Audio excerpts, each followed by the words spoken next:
विद्यार्थियों नमस्कार। Historical planet YouTube channel में एक बार मैं पुनः आप लोगों का स्वागत करता हूं।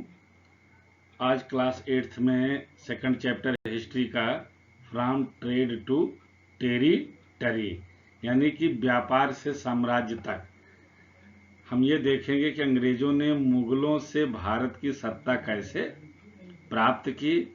आपको बता दें कि औरंगजेब के समय तक मुगलों की सत्ता भारत में बहुत ही मजबूत स्थिति में थी, लेकिन औरंगजेब की मृत्यु के बाद भारत में केंद्रीय सत्ता धीरे धीरे कमजोर होने लगी और उस सत्ता के कमजोर होने के बाद दिल्ली की गद्दी प्राप्त करने के कई दावेदार हुए, लेकिन उन सभी दावेदारों को अंततः अंग्रेजों ने हरा करके भारत में एक औपनिवेशिक सरकार की स्थापना की।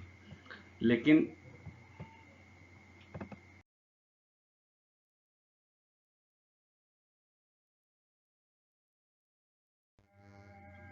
भारत में अंग्रेजों की सत्ता की स्थापना के पूर्व की परिस्थितियां ऐसी थी कि उन्हें बहुत ज़्यादा दिक्कत नहीं हुई।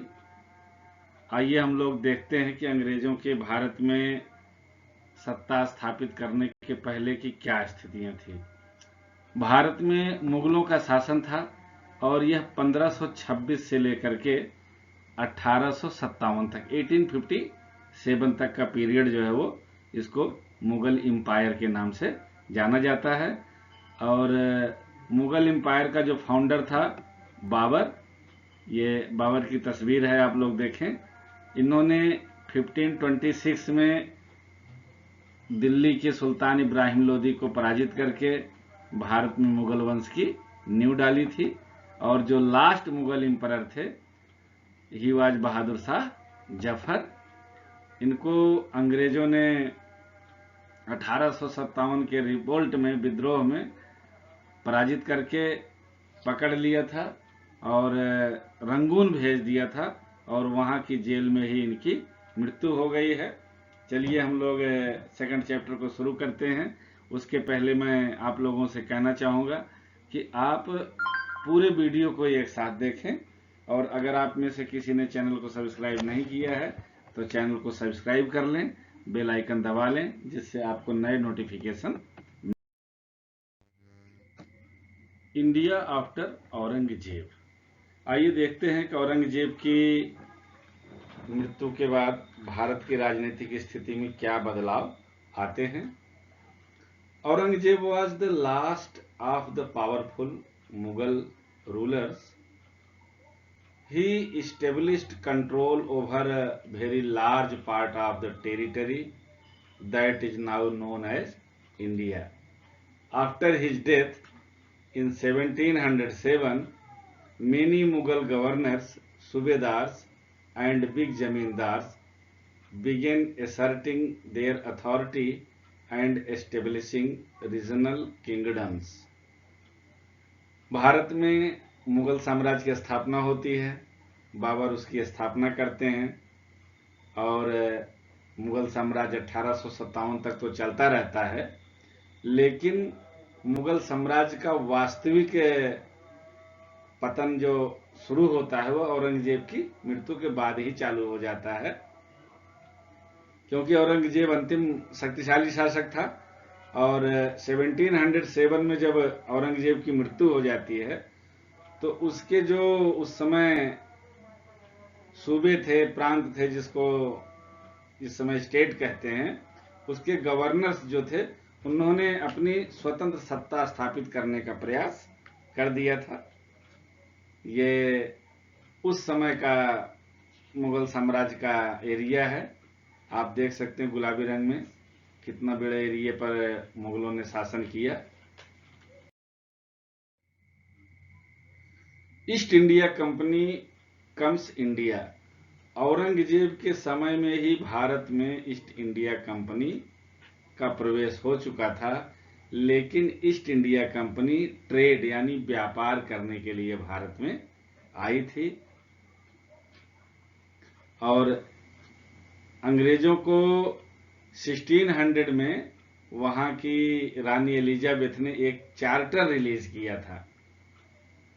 इन 1600 royal charter granted to East India Company granting the sole right to trade with the east.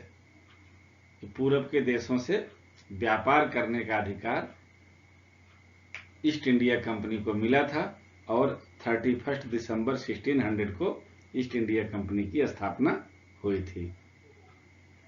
East India Company brought goods at a cheap price and sold them at a higher price in Europe. Cotton and silk produced in India had a big market in Europe. Pepper, cloves, cardamom and cinnamon were in great demand. यूरोपीय बाजारों में भारत में से कपास, silk की बहुत ज्यादा demand थी। भारतीय मसाले जिसमें पीपर, काली मिर्च जिसको बोलते हैं, लौंग और इलायची, ये आप चित्र देख सकते हैं।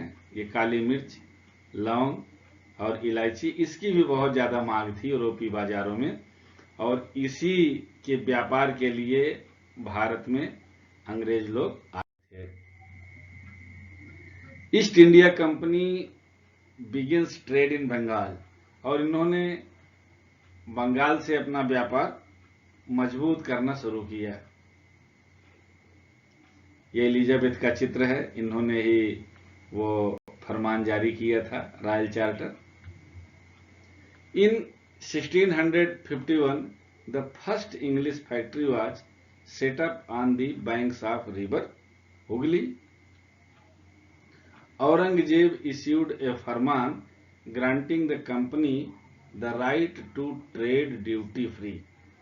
औरंगजेब ने एक फरमान जारी कर दिया कि एक मुफ्त टैक्स साल भर के लिए आप जमा कर दो और आपको व्यापार करने में छूट मिल जाएगी, आप व्यापार करते रहो। The company tried to press for more concessions and manipulate existing privileges. East India Company ने और ज्यादा सहूलियत पाने के लिए प्रयास किया और उनको जो छूट मिली हुई थी उसका उन्होंने दुरुपयोग करना शुरू कर दिया। जैसे ईस्ट इंडिया कंपनी को एक फरमान जारी हो गया था कि बगैर टैक्स दिए हुए व्यापार कर सकते हैं। अब उन्होंने उसी फरमान के आधार पर भारतीय व्यापारियों का भी माल पार कराना शुरू कर दिया और इससे जो है टैक्स का नुकसान होने लगा। ये हुगली पर बना हुआ हावड़ा ब्रिज है और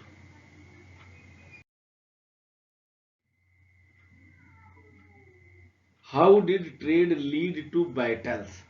जब अंग्रेजों ने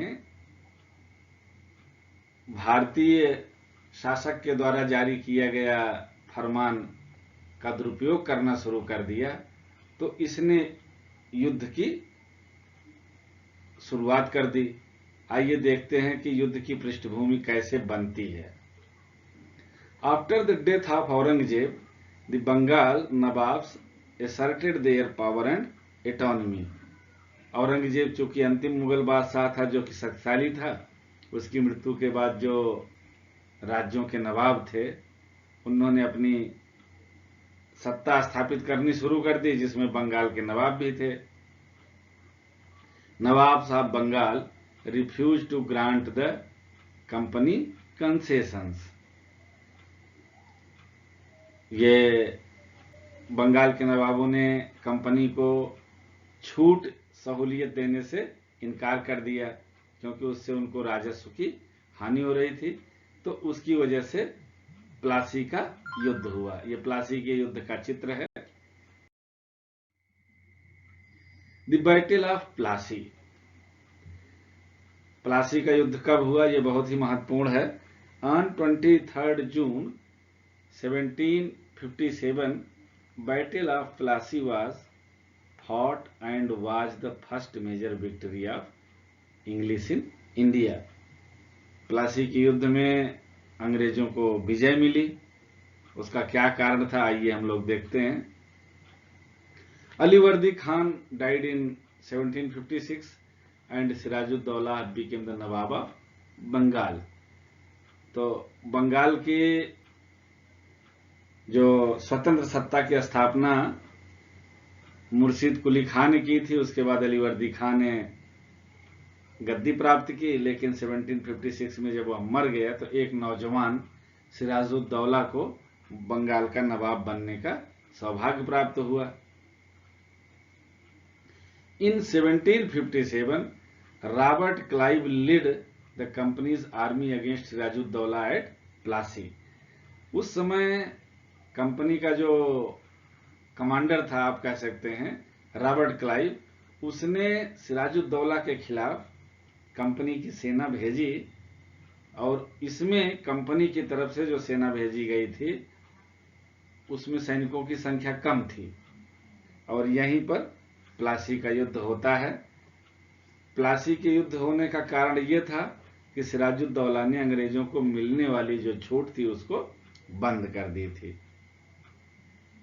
यह अलीवर्दी खान, बंगाल के नवाब, सिराजुद्दौला इकलौता शासक जो अंग्रेजों के इरादों को समझता था। यह अंग्रेजों के इरादों को भाप गया था कि ये भारत में दखलंदाजी करना शुरू कर दिए। अब इनका एकमात्र उद्देश्य व्यापार करना नहीं रहा।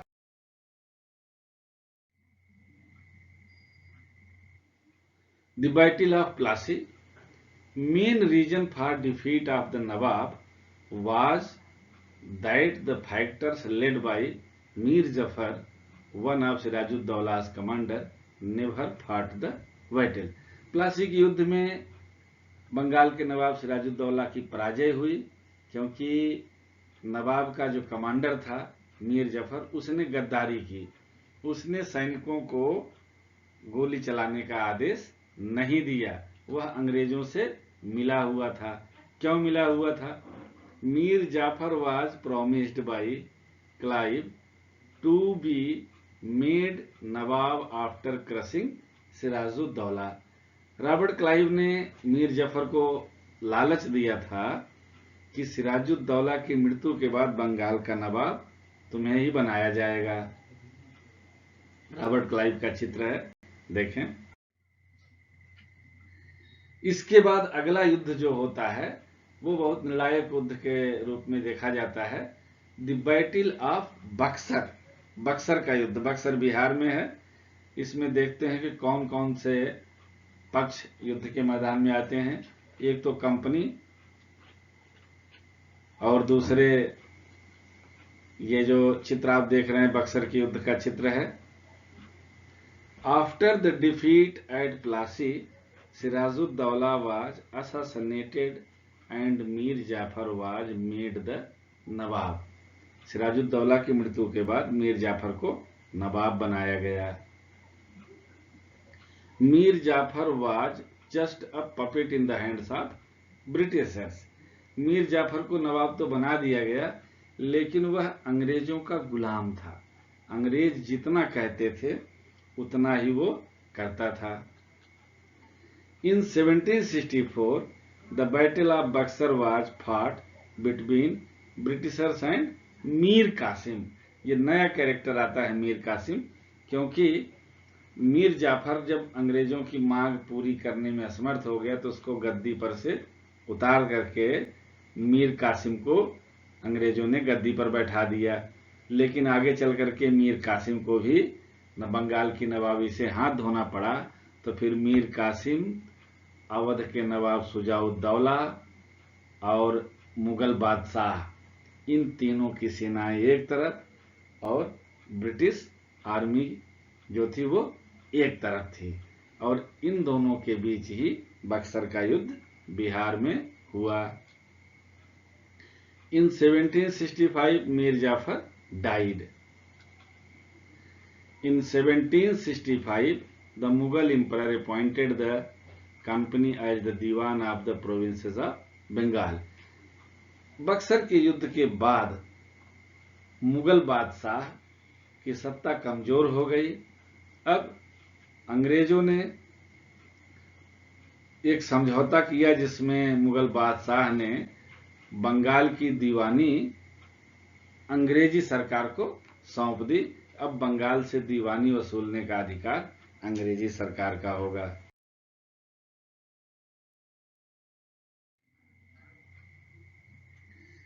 Company officials became nawabs. अब बंगाल के नवाब की जगह कंपनी के अधिकारी बंगाल के नवाब बन गए। In 1764 Robert Clive was appointed governor of Bengal.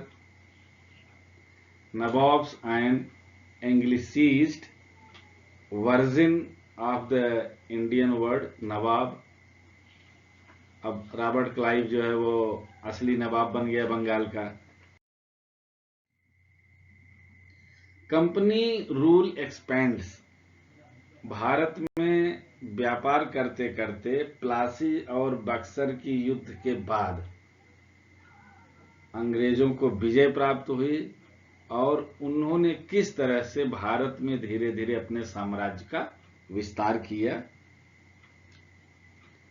The process of annexation of Indian states by the east India company from 1757 to 1857 brought forth some key aspects, like the company rarely launched a direct military attack on as unknown territory।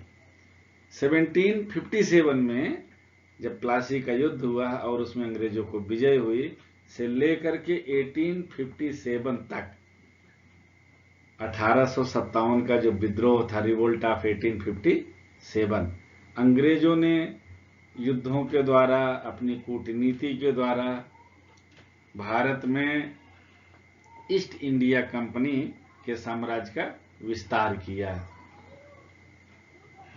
ये British east India company pink colour में आप देख रहे हैं। After battle of Buxar the company appointed resident in Indian states. Buxar में जब 1764 में अंग्रेजों को विजय प्राप्त हुई, अब उन्होंने इंडियन स्टेट्स में अपने रेजिडेंट अपॉइंट कर दिए। The company forced the states into a subsidiary alliance.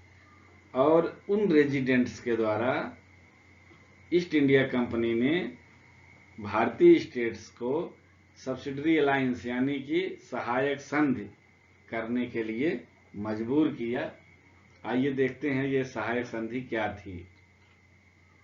The nawab of Awadh and the Nizam of Hyderabad were forced to cede territories and accept the subsidiary alliance.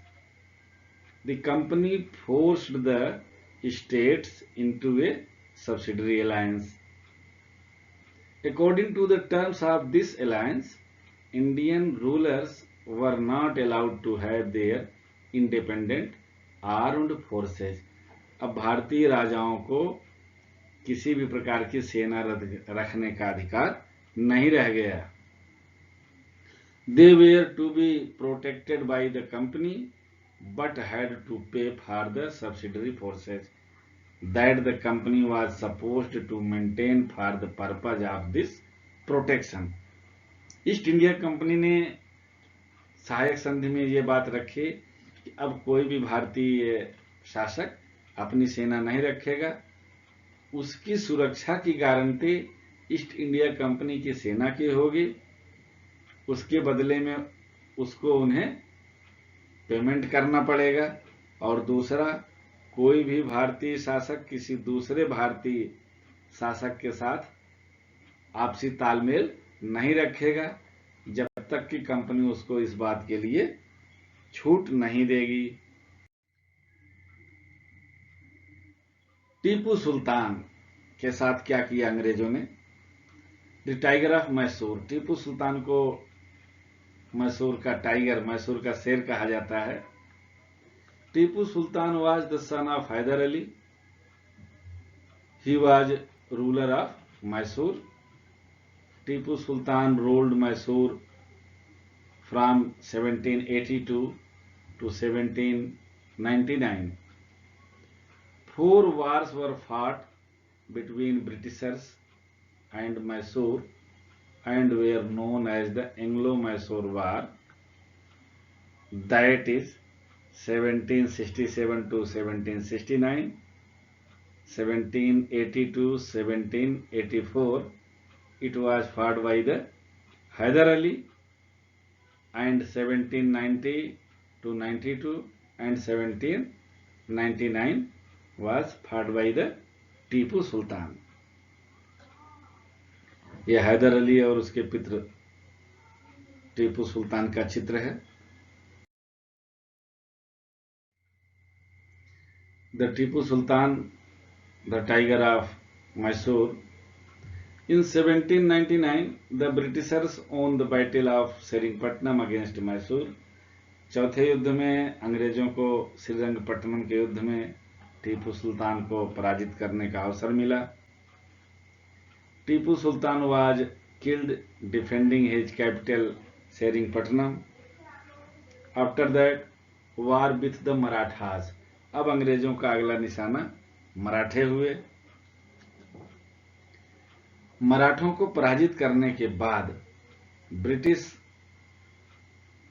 Government ने द क्लेम टू पैरामाउंटेसी, सर्वोच्चता के सिद्धांत की बात की। बोला कि अब भारत में हमें पराजित करने वाली कोई सत्ता नहीं रह गई।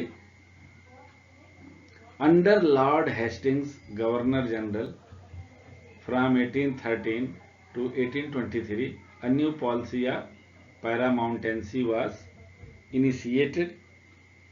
सर्वोच्चता का सिद्धांत यानी कि ब्रिटिश सरकार जो है वो भारत में सर्वोच्च हो गई, औपनिवेशिक सरकार जो थी। Now the company claimed that its authority was paramount और supreme, hence its power was greater than that of Indian states. अब उन्होंने जो राज्य उनके कंट्रोल में नहीं थे उसके लिए एक नई पॉलिसी ले आई, द डॉक्ट्राइन ऑफ लैप्स, राज्य की अपहरण नीति का सिद्धांत, राज्य को छीनने की प्रक्रिया। The final wave of annexation occurred under Lord Dalhousie, who was the governor general from 1848 to 1856। जो भारतीय राज्य अभी अंग्रेजों के कब्जे में नहीं थे, उनको अपने नियंत्रण में लेने के लिए उन्होंने एक नई नीति लाई जिसको द डॉक्ट्राइन ऑफ लैप्स कहते हैं। He devised a policy that come to be known as the doctrine of lapse. The doctrine declared that if an Indian ruler died without a male heir, his kingdom would lapse, that is become part of company territory। Doctrine of lapse में यह था कि अगर कोई भारतीय राजा बगैर उत्तराधिकारी के मर जाता है तो उसके राज्य को कंपनी अपने साम्राज्य में मिला लेगी। Finally in 1856 the company also took over Awadh. Awadh में बहुत सारे उत्तराधिकारी थे लेकिन उसके ऊपर मिस गवर्नेंस का आरोप लगा करके अवध को अंग्रेजों ने अपने साम्राज्य में मिला लिया।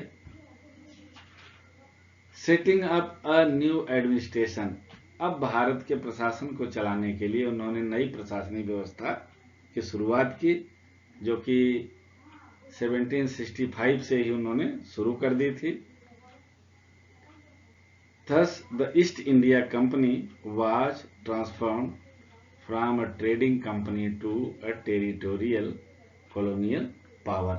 और इस तरह से ईस्ट इंडिया कंपनी एक व्यापारिक कंपनी से कॉलोनियल यानी कि औपनिवेशिक सरकार, औपनिवेशिक सत्ता प्राप्त करने वाली कंपनी बन गई। और इस प्रक्रिया के द्वारा उन्होंने भारत पर कब्जा कर लिया। The East India Company had virtually the whole of India under its control।